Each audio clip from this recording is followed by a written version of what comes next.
Rencana penertiban PKL ning wilayah Sukalila saiki masih terus berproses. Kepala Satpol PP Kota Cirebon negesaken proses penertiban PKL ning wilayah Sukalila iki masih ngenteni hasil uji laboratorium marang sedimentasi kang dilakoni dening Balai Besar Wilayah Sungai sing dina Rebo kang bakal teka.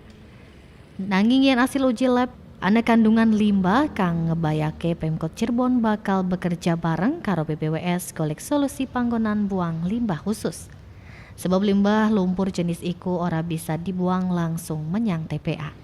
Rencanane yen hasil uji lab nyata akan aman, penertiban PKL Sukalila bakal dilakoni ning awal tahun arep. BPWS bakal mimpin pelaksanaan, bareng Satpol PP Kota Cirebon lan bareng Satpol PP Provinsi Jawa Barat bakal maringi dukungan ning lapangan.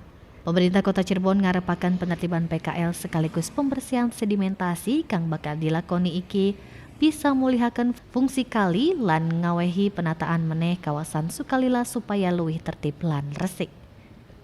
Andre Kristianto, RCTV, Cirebon.